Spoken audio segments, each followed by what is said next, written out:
Fala pessoal, quem fala é Alex do canal Companhia Etnos. Quero aproveitar para desejar um feliz 2026 a todos. Esse ano venha cheio de bênçãos, saúde, prosperidade. Vocês possam realizar os sonhos também, os projetos aí que haviam sido planejados, traçados, que ainda não saíram do papel, foram engavetados. É isso que eu desejo a todos. No vídeo de hoje eu quero compartilhar com vocês um probleminha que eu tive aqui, com um pico de amônia e pH um pouco alto também. Eu acabei subestimando o sistema, fiquei vários dias sem medir aqui os parâmetros, ver como é que estava aqui a qualidade da água. E acabei até postando um vídeo ontem, quando chegou o novo kit de medição aqui, de amônia, de pH. Postei um vídeo no Shorts do YouTube e no Instagram também, dizendo que ia medir, mas que tinha quase certeza que está tudo bem.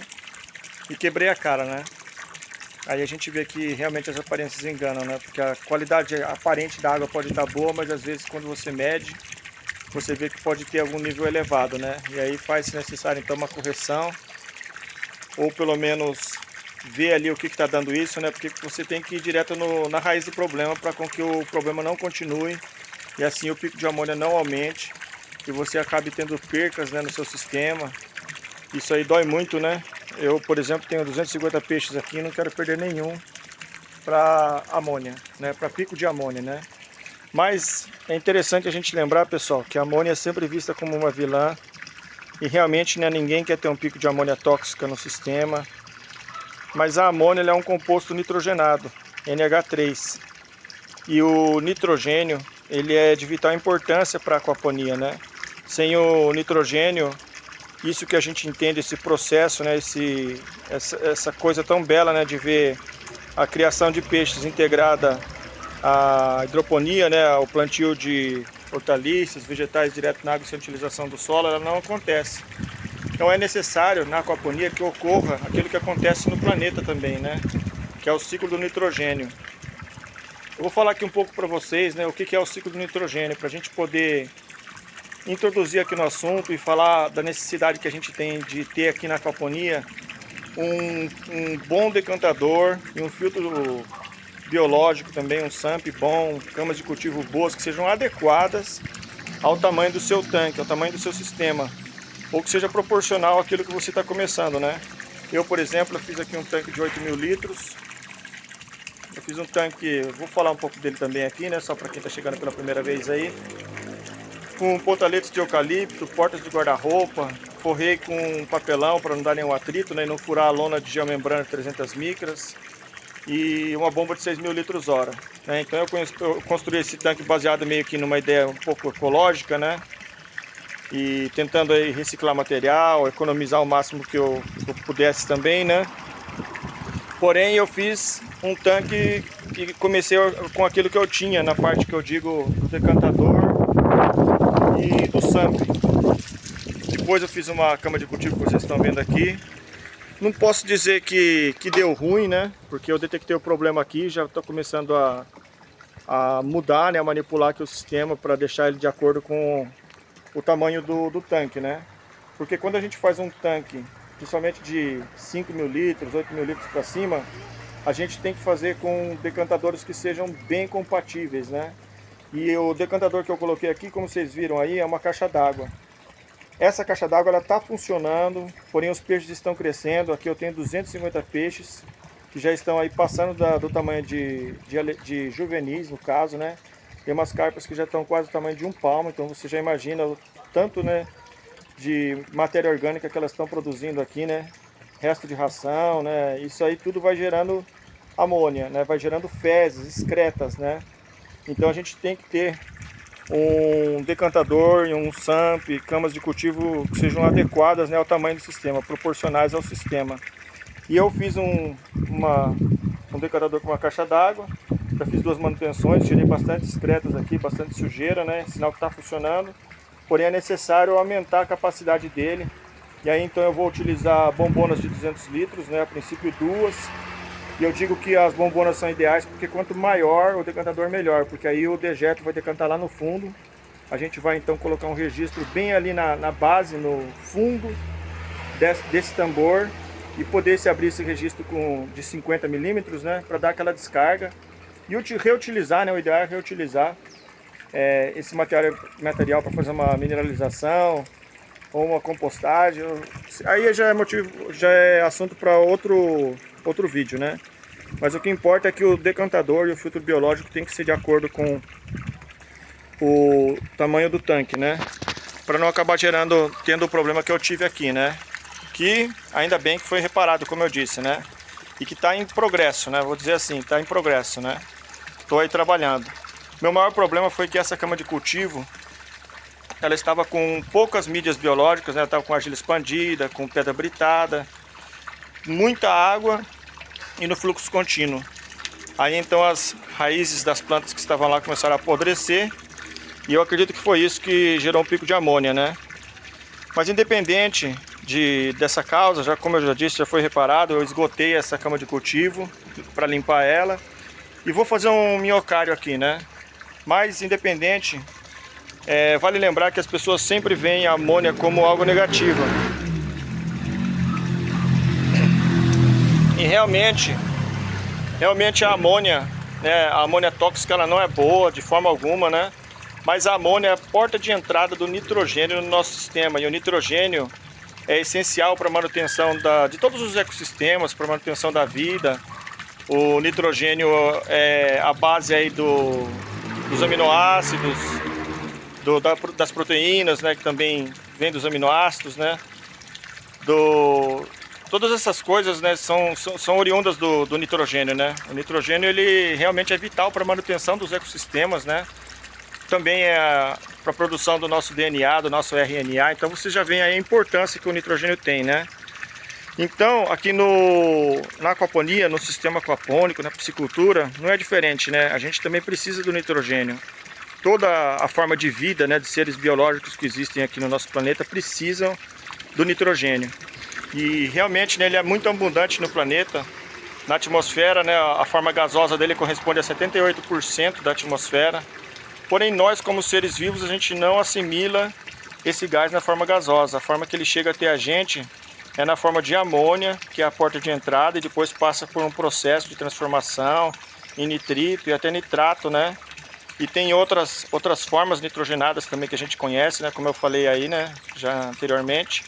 Porém, aqui no sistema é uma repetição daquilo que a gente entende como o ciclo do nitrogênio que acontece aqui, né? No planeta, a forma que a gente assimila ele é através de um processo que é dividido em etapas, né? A primeira etapa é a fixação, ou seja, o nitrogênio ele é fixado até nós, né? No solo, né? Vamos dizer assim, para que nós possamos então absorver ele, né? E a porta de entrada, como eu disse, é a amônia. A primeira forma então é a fixação. Essa fixação acontece através de bactérias. Veja bem a importância das bactérias, né? Como elas são essenciais para o funcionamento da vida, para o desenvolvimento da vida, para a manutenção da vida. Bactérias do gênero Rhizobium, elas pegam esse nitrogênio gasoso e transformam esse nitrogênio, né, na raiz das plantas, né, nos nódulos das plantas que são leguminosas. Quais são as leguminosas, né? Feijão, soja, amendoim, lentilha, ervilha.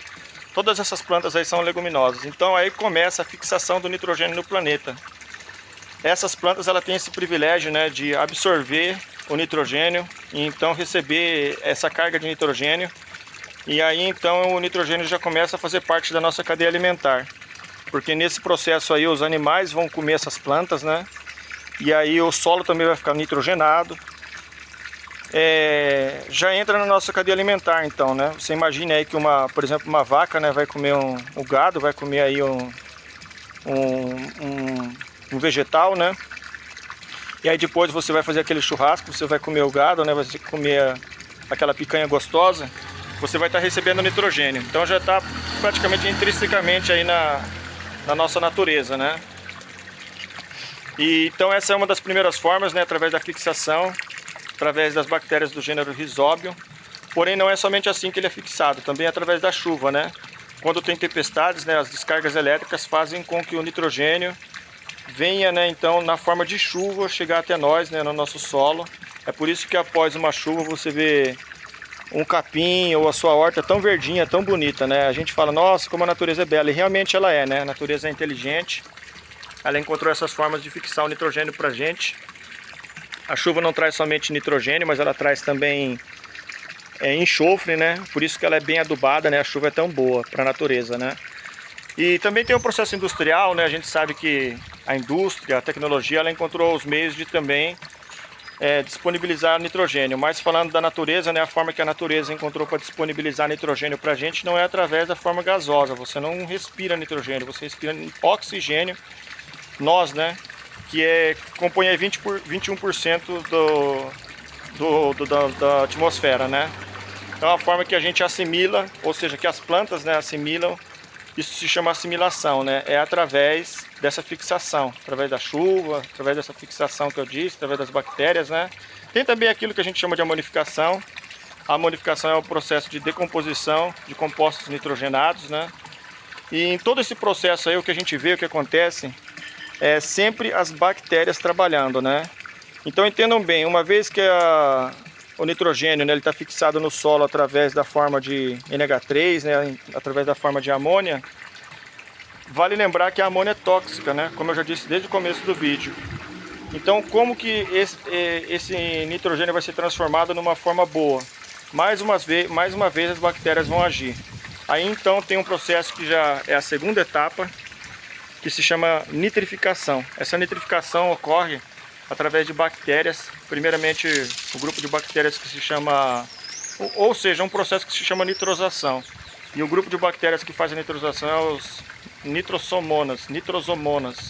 As nitrosomonas têm então um papel aí na natureza de transformar a amônia, NH3, em nitrito, NO2. E aí então o nitrito também é tóxico. As plantas não assimilam ele. Nós não assimilamos esse nitrito. Aí então as bactérias que são as nitrobacter, esse processo se chama nitratação. Na nitratação as bactérias nitrobacter transformam o nitrito em nitrato. Nitrato é o NO3 e o nitrato sim é o adubo fertilizante, que também é tanto falado na aquaponia, né? Ao qual as plantas conseguem assimilar, ao qual não é tão tóxico para os peixes, né? Se, por exemplo, haver muito nitrato, não faz bem para os peixes, mas como a gente na aquaponia, a gente entende que é uma combinação, né, uma produção de alimentos que combina a criação de seres aquáticos, organismos aquáticos, com o plantio de hortaliças, vegetais direto na água sem utilização do solo. Então a gente vê então que as plantas fazem o papel delas de retirar esse nitrato, né, da água dos peixes. E assim, nesse processo mutualista, né, de simbiose, tanto os peixes como as plantas são beneficiadas, né? O ciclo do nitrogênio acontece de uma forma maravilhosa aqui, né? Ou seja, a porta de entrada é a amônia, através das excretas, da urina, dos peixes, do resto de ração dos peixes também, né? Esse processo aí, o que acontece é um apodrecimento, né, uma transformação de amônia em nitrito e do nitrito em nitrato, né? É o que eu falei para vocês e repito para vocês fixarem bem, né? A nitrosação, transformação da amônia em nitrito, e a nitratação, que é a transformação do nitrito em nitrato, né? É uma maravilha da natureza, né? Mas vale lembrar que para com que isso aconteça, é aí que é o pulo do gato, né? Onde eu quero chegar, né? Eu não estou aqui falando essas coisas para vocês para mostrar que eu conheço um pouco de ciências, né? Na verdade eu sou bem leigo também. Eu sou um aquaponista que gosta de estudar ciências, né? Não sou professor de biologia nem nada, mas o pulo do gato é o seguinte: por isso que você tem que ter filtro biológico que seja compatível com o tamanho do seu sistema, porque quando você tem um sistema muito grande, com muitos peixes, você vai ter muita carga de matéria orgânica sendo gerada ali.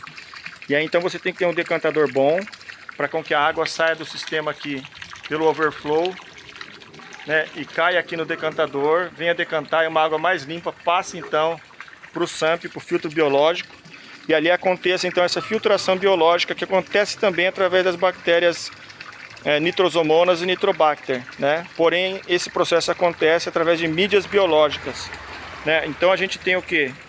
Mídias biológicas, que são caco de telha, argila expandida, pedra britada, tampinhas de garrafa, tudo que seja poroso, tem uma superfície porosa ou com ranhuras, tais com as tampinhas de garrafa, tem então um potencial para alojar bactérias, né? Colônias de bactérias nitrosomonas, nitrobacter, para fazer a transformação da amônia até o nitrato, né, que é o produto final, que é o que as plantas assimilam, retiram da água e que então dá uma qualidade boa para todo o sistema, para os peixes, né, para a água em geral e para as plantas principalmente, né, que elas crescem tão bonitas, né.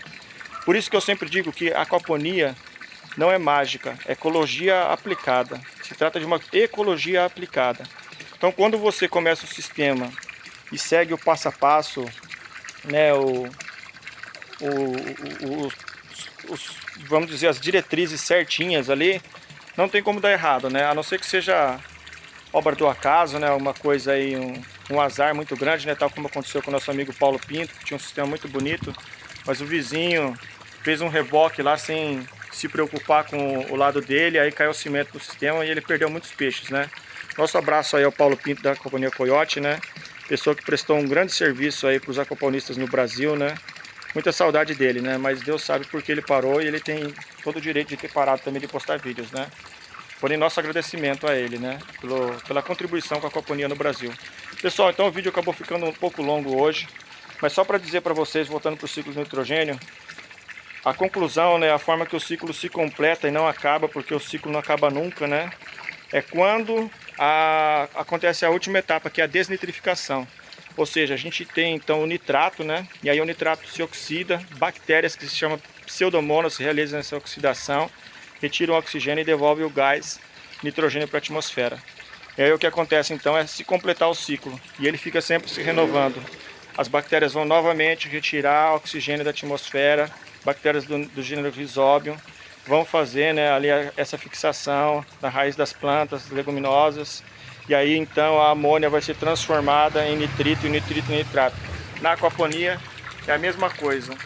Essa transformação, esse ciclo está sempre ocorrendo, né? Então é por isso que é necessário você tomar muito cuidado, prestar muita atenção com a sua matéria orgânica, né? Com a carga orgânica que o seu sistema está recebendo, para você ter mídias, filtros com qualidade, decantadores com qualidade, para poder fazer essa transformação aí. Porque, como eu disse, a aquaponia não é mágica, é ecologia aplicada. Alguém pode olhar e falar, nossa, isso aí parece o trabalho de um bruxo, não tem nada a ver com isso, né? Isso aqui é simplesmente um trabalho bem elaborado, bem pensado, com muitos erros também no meio, né? Mas onde a gente vai tropeçando e aprendendo. Então, se a gente evitar os erros, né? Aprender com o erro dos outros, às vezes é até melhor, né? A gente tem tudo para ser muito bem sucedido. Pessoal, peço desculpas porque o vídeo ficou muito longo hoje, mas eu agradeço aí por terem assistido o vídeo e eu acho que é interessante a gente tentar entender às vezes um pouquinho de ciências, né? Não que isso seja necessário, mas quando a gente aprende um pouquinho, né, do que está por trás de todo o mistério aí das coisas, né? O que faz as coisas acontecer, serem realizadas, né? Eu acho que até a gente começa, né, a aplicar melhor as coisas, né? E assim tem uma tendência melhor de fazer as coisas com mais qualidade, ter menos prejuízo, né? E é isso. Bora então, né, continuar aí na aquaponia, na agroecologia, na permacultura, na segurança alimentar. Todos esses assuntos que são coisas aí que tem muita coisa para a gente aprender, para a gente compartilhar com as pessoas, para melhorar a qualidade de vida de todo mundo, para que todo mundo possa ter uma alimentação mais orgânica, mais saudável e assim estar mais em contato com a natureza também. Divulgar essas causas para que outras pessoas possam ter, né, vamos dizer aí, um ecossistema no quintal de casa com uma segurança alimentar, né, provida ali no quintal, né, onde possa ter proteína, possa ter vegetais ali que são alimento de primeira qualidade, rico em fibra, minerais, né, antioxidantes e assim por diante. Meu abraço a todos, até a próxima.